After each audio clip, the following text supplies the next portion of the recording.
안녕하세요. 마음을 움직이는 감동 한 편을 전하는 감동열차입니다. 오늘도 감성 한 칸, 따뜻함 한 스푼 가득 싣고 출발합니다. 그럼 오늘의 이야기 시작합니다. 짐 싸. 한국으로 이민 가자. 제가 일본 친구들에게 이 말을 했을 때 모두가 저를 미쳤다고 생각했어요. 와세다 대학 법학부를 나와 도쿄의 국제 로펌에서 7년간 일한 엘리트 변호사가 갑자기 한국 이민을 말하다니요. 유리코야, 정신 차려. 한국이 일본보다 좋을 게 뭐가 있어? 친구들의 반응은 당연했어요. 더 높은 연봉, 더 안정적인 사회를 가진 일본을 떠나 한국으로 간다고요. 하지만 저에게는 확신이 있었어요. 그리고 저와 같은 생각을 하는 친구들이 3명 더 있었어요. 의사 켄지, 교사 아키코, 광고인 시니치, 모두 30대 중반에 성공한 전문직이었죠. 우리는 왜 안정적인 일본을 떠나 한국으로 향했을까요? 사실 처음엔 단순한 여행이었어요. 각자 인생의 벽에 부딪혀 잠시 현실을 피하고 싶었던 거죠. 그런데 일주일간의 한국 여행이 우리 인생을 완전히 바꿔놓았어요. 완벽해 보이는 일본 사회에 숨겨진 민낯과 예상치 못했던 한국에서의 발견들을 지금부터 들려드릴게요. 과연 저희가 한국에서 무엇을 발견했는지 궁금하지 않으세요? 여러분의 구독, 좋아요, 알림 설정은 저에게 가장 큰 선물입니다. 클릭 한 번으로 제게 큰 힘을 주시길 바라요. 안녕하세요. 저는 다나카 유리코입니다. 도쿄 시부야구에서 태어나 자란 34살 변호사예요. 와세다 대학 법학부를 졸업하고 미국 하버드에서 국제법 석사를 받은 후 도쿄의 한 국제 로펌에서 7년간 일해왔습니다. 부모님은 둘 다 대학 교수시고 제겐 2살 어린 남동생이 하나 있어요. 남동생은 의사가 되어 도쿄의 한 종합병원에서 내과 전문의로 일하고 있고요. 겉으로 보면 우리 가족은 정말 성공한 케이스였어요. 부모님은 안정적인 직업에 사회적 지위도 높으시고 남동생과 저도 각각 의사와 변호사로 남부럽지 않은 삶을 살고 있었거든요. 도쿄 로폰기 힐스 근처의 고급 아파트에서 혼자 살며 매달 받는 월급으로는 충분히 여유로운 생활을 할 수 있었습니다. 하지만 작년 가을 제 인생에 균열이 생기기 시작했어요. 시작은 회사에서 맡고 있던 대형 프로젝트였습니다. 일본의 한 대기업이 동남아시아에 진출하면서 발생한 복잡한 국제 계약 분쟁 사건이었는데 저는 그 프로젝트의 리드 변호사로 1년 가까이 매달려 있었어요. 주말도 없이 밤샘도 수없이 하면서요. 드디어 프로젝트가 성공적으로 마무리되었을 때 저는 정말 뿌듯했습니다. 고객사도 만족해했고 파트너 변호사들도 제 능력을 인정해주는 것 같았거든요. 그런데 프로젝트가 끝나고 일주일 후 인사팀장이 저를 불렀어요. 유리코 씨, 수고 많으셨습니다. 그런데 말씀드릴 게 있어서요. 그때까지만 해도 저는 승진이나 보너스 이야기인 줄 알았어요. 하지만 인사팀장이 건넨 건 해고 통지서였습니다. 프로젝트가 종료되면서 인력 조정이 있게 되었습니다. 유리코 씨는 분명 유능한 변호사예요. 하지만 굳이 대체 불가능한 정도는 아니라고 판단되어서요. 그 순간 제 머릿속이 하얘졌어요. 7년간 회사를 위해 헌신했는데 그 모든 게 대체 가능한 일이었다는 거죠. 더 충격적인 건 인사팀장의 차가운 표정이었어요. 마치 고장난 부품을 교체하는 것처럼 담담하게 말하더라고요. 집에 돌아와서 남동생 켄지에게 전화를 걸었어요. 켄지는 저보다 2살 어리지만 항상 든든한 조언을 해주는 동생이거든요. 그런데 켄지의 목소리도 평소와 달랐어요. 누나, 사실 나도 요즘 힘들어. 병원에서 일이 좀 생겼어. 켄지 이야기를 들어보니 그도 비슷한 상황이었어요. 과로에 시달리던 켄지가 어느 날 판단 실수를 했대요. 다행히 큰 의료사고는 아니었지만 환자 보호자가 크게 항의했고 결국 병원 윤리위원회까지 올라갔다고 하더라고요. 병원에서 뭐라고 했어? 개인의 정서적 불안정이 시스템의 안정성을 해친다고 하더라. 의사로서의 책임은 인정하지만 병원은 나를 감싸주지 않았어. 전화를 끊고 나서 정말 허탈했어요. 우리 남매가 그토록 열심히 살아온 게 뭐였나 싶었거든요. 며칠 후 대학 동창인 아키코를 만났어요. 아키코는 결혼한 지 3년 된 친구인데 최근 임신을 준비하고 있다고 했었거든요. 그런데 만나보니 표정이 어두웠어요. 유리코야, 나 요즘 정말 고민이 많아. 아이를 가져야 할지 말아야 할지. 왜? 무슨 일이야? 요즘 일본 경제 상황 보면 정말 불안해. 내 월급도 몇 년째 그대로고 물가는 계속 오르는데. 아키코는 교육대학을 나와서 초등학교 교사로 일하고 있는데 최근 들어 미래에 대한 걱정이 커졌다고 하더라고요. IT 분야 친구들 이야기 들어보니 정말 충격적이더라고. 한국에서 AI 개발하는 친구는 연봉이 1억 넘는데 여기 일본에서는 같은 일 해도 절반도 안 되잖아. 아키코가 가장 걱정하는 건 아이의 미래였어요. 지금도 이런데 10년, 20년 후엔 어떨까? 아이가 성인이 될 때쯤이면 일본이 더 뒤처져 있을 것 같아. 첨단 기술 분야에서는 이미 한국에 밀리고 있는데 더 심각한 건 사회 전체적인 침체 분위기였어요. 젊은 사람들은 다 외국으로 나가고 싶어 하고 기업들도 해외로 이전하고 이런 나라에서 아이를 키워봤자 결국 떠나라고 해야 할 것 같아. 솔직히 말하면 이렇게 내리막길인 사회에서 아이의 미래를 보장해줄 자신이 없어. 가슴이 먹먹했어요. 우리가 살고 있는 이 완벽해 보이는 도쿄가 사실은 사람다운 삶을 빼앗아 가고 있는 건 아닌가 하는 생각이 들었거든요. 마지막으로 대학 동아리 선배인 신이치 씨와 만났어요. 신이치 씨는 광고회사에서 크리에이티브 디렉터로 일하는 재능 있는 분이에요. 그런데 그분도 최근 퇴사를 결심했다고 하더라고요. 몇 달 동안 공들여 만든 광고 기획안이 있었는데 브랜드 이미지에 맞지 않는다고 전면 수정하라고 하더라고. 상사가 한 말이 가관이야. 고객은 창의성보다 클릭률을 원한다고. 신이치 씨는 그날 밤 노트북을 닫고 사표를 쓰기로 결심했다고 했어요. 15년간 광고계에서 일하면서 쌓아온 자신만의 철학과 창의성이 단순한 숫자 앞에서 무너지는 걸 견딜 수 없었다고요. 네 사람이 모두 비슷한 시기에 인생의 벽에 부딪힌 거예요. 겉으로는 성공한 것 같지만 실제로는 시스템의 부품처럼 취급받으며 살아왔던 우리들이요. 그때 깨달았어요. 도쿄는 완벽한 도시였지만 그 완벽함 속에서 사람다운 따뜻함은 사라져가고 있었다는 거요.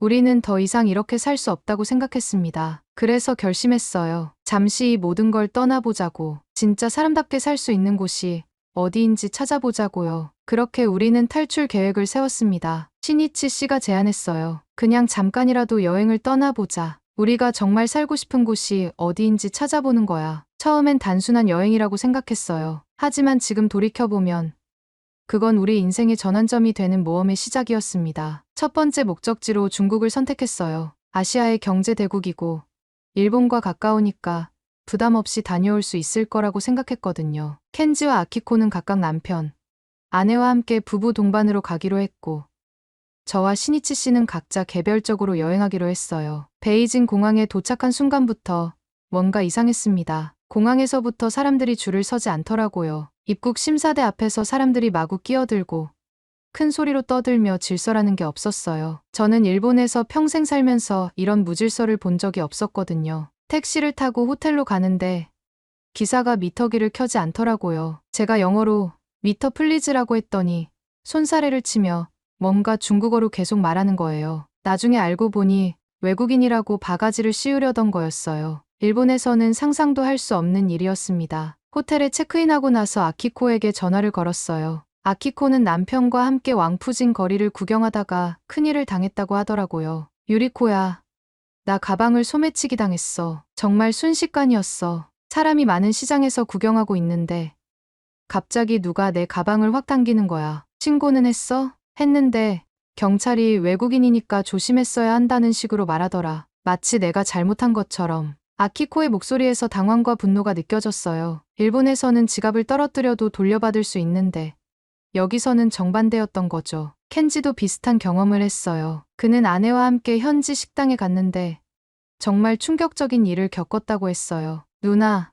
식당에 들어가자마자 바닥이 기름투성이야. 테이블도 제대로 닦지 않았고 젓가락에 음식 찌꺼기가 그대로 붙어 있더라고. 설마 그 정도까지? 그게 다가 아니야. 주방이 보이는 자리에 앉았는데 요리사가 바닥에 떨어진 재료를 주워서 그대로 요리에 넣는 걸 봤어. 아내는 너무 놀라서 음식을 먹지도 못했어. 켄지는 의사라서 평소에도 위생에 특히 민감한데 그런 모습을 보고 정말 충격을 받았다고 하더라고요. 더욱 놀라운 건 다른 손님들은 아무렇지도 않게 음식을 먹고 있었다는 거예요. 게다가 서빙하는 직원이 코를 후비고 난 손으로 그대로 음식을 나르더라고. 손도 씻지 않고. 일본에서는 상상도 할 수 없는 일이야. 저도 혼자 시내를 돌아다니면서 비슷한 경험들을 했어요. 음식 냄새가 너무 강해서 길을 걷기가 힘들었고 사람들이 아무 곳에나 침을 뱉는 모습도 봤어요. 지하철에서는 사람들이 새치기하고 밀치고 노약 좌석에 젊은 사람들이 앉아서 스마트폰만 보고 있었어요. 가장 충격적이었던 건 셋째 날 저녁이었어요. 켄지가 급하게 전화를 걸어왔거든요. 누나,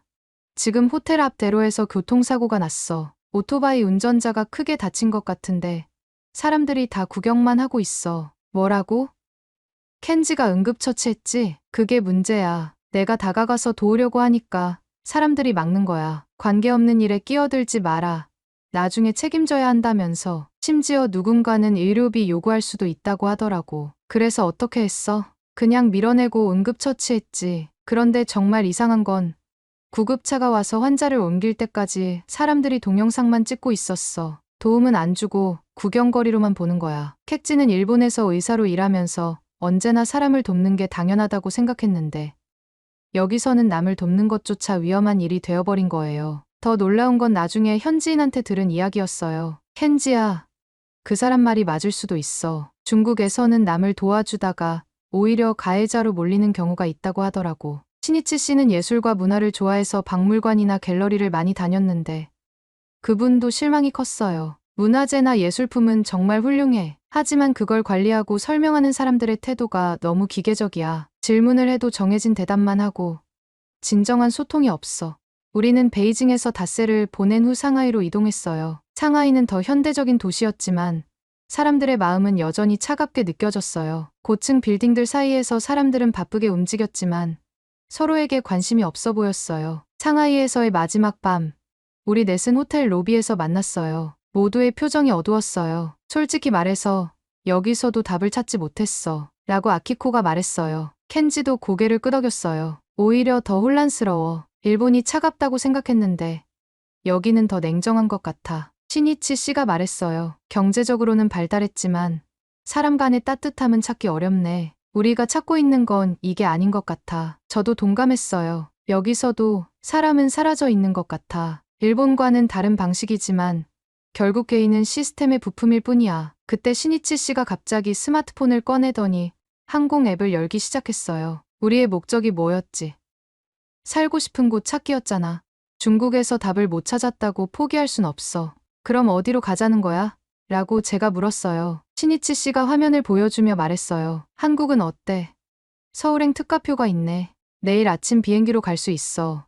한국? 저는 솔직히 한국에 대해 잘 몰랐어요. 케이팝이나 드라마 정도만 알고 있었고 실제로 한국이 어떤 곳인지는 생각해 본 적이 없었거든요. 아키코가 말했어요. 한국도 아시아 국가니까 우리랑 비슷하지 않을까? 켄지는 조금 다른 반응을 보였어요. 병원에서 한국 의료진들과 교류할 기회가 있었는데 그분들이 생각보다 따뜻했어. 전문성도 있으면서 인간적이었거든. 신이치 씨가 결정적인 말을 했어요. 여행의 목적을 다시 생각해보자. 우리는 도망치는 게 아니라 새로운 가능성을 찾고 있는 거야. 한국에서 우리가 원하는 답을 찾을 수 있을지도 몰라. 그렇게 우리는 갑작스럽게 행선지를 바꾸게 되었습니다. 중국에서의 실망스러운 경험들이 오히려 우리를 새로운 모험으로 이끈 셈이었어요. 다음 날 아침, 우리는 인천국제공항으로 향하는 비행기에 몸을 맡겼습니다. 비행기 안에서 창밖을 내려다보며 생각했어요. 과연 한국에서는 어떤 일들이 우리를 기다리고 있을까요? 인천공항에 도착한 순간부터 뭔가 달랐어요. 공항 직원들이 미소를 지으며 인사를 하더라고요. 중국에서 봤던 무표정한 얼굴들과는 완전히 달랐습니다. 입국 심사관도 안녕하세요.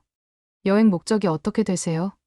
라고 정중하게 물어보더라고요. 공항 리무진 버스를 타고 서울 시내로 향하는데 창밖 풍경이 정말 신기했어요. 고층 빌딩들이 즐비한 건 도쿄와 비슷했지만 그 사이사이에 작은 상점들과 카페들이 어우러져 있어서 훨씬 정겨운 느낌이었거든요. 우리가 첫날 묵기로 한 곳은 마포구의 한 민박집이었어요. 신이치 씨가 인터넷으로 찾아준 곳인데 한옥을 개조한 작은 게스트하우스였어요. 짐을 풀고 있는데 민박집 할머니가 방으로 찾아오시더라고요. 어머, 일본에서 오셨구나. 멀리서 고생하셨어요. 할머니는 일본어를 조금 할 수 있으셨는데 정말 따뜻하게 맞아주셨어요. 그런데 할머니가 하신 다음 말에 정말 놀랐어요. 첫 끼는 국물이 있어야지. 미역국 끓여줄게요. 여행하느라 지치셨을 텐데. 그 순간 눈물이 핑 돌았어요. 중국에서는 물론이고 일본에서도 누군가가 제 상태를 먼저 걱정해준 적이 언제였나 싶었거든요. 직장에서도 집에서도 항상 괜찮다, 문제없다고 말해야 했는데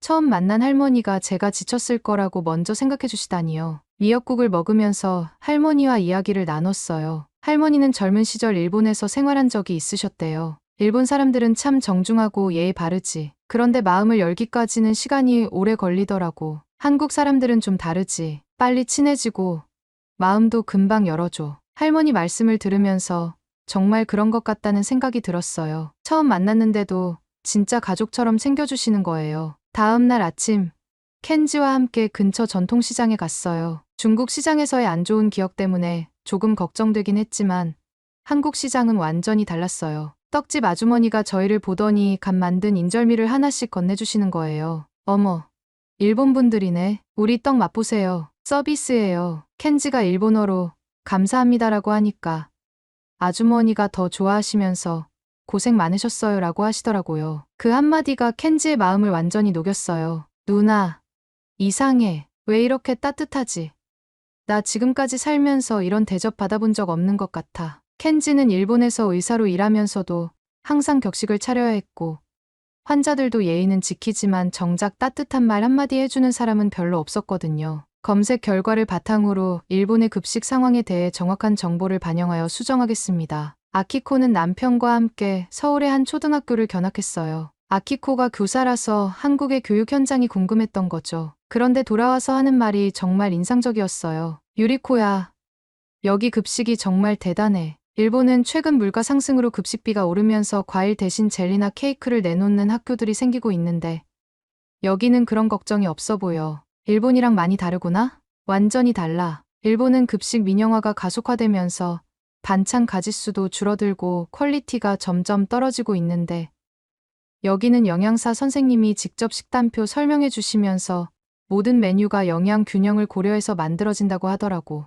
아키코는 급식실에서 아이들이 줄을 서서 급식을 받는 모습을 보고 정말 감동받았다고 했어요. 그리고 놀라운 건 방과 후 수업이야. 학교에서 태권도, 축구, 미술, 음악까지 다 가르쳐줘. 일본 같으면 다 사교육비 들여서 학원 보내야 하는데 더 인상적이었던 건 담임 선생님이 학부모들에게 하신 말씀이었대요. 우리 학교는 아이들이 행복하게 학교 생활하는 게 가장 중요합니다. 성적도 물론 중요하지만 인성과 창의성을 기르는 데 더 중점을 두고 있어요. 아키코는 그 말을 들으면서 한국에서라면 자신도 아이를 키울 수 있을 것 같다는 생각이 들었다고 했어요. 적어도 기본적인 교육 환경은 일본보다 훨씬 안정적으로 지원이 되어 있는 것 같다고요. 신이치 씨는 북촌 한옥마을을 돌아다니다가 작은 독립서점을 발견했어요. 그곳에서 열린 작은 낭독회에 참가했는데 완전히 매료되었다고 하더라고요. 유리코 씨, 정말 신기한 경험이었어요. 책방 주인이 직접 시를 낭독하는데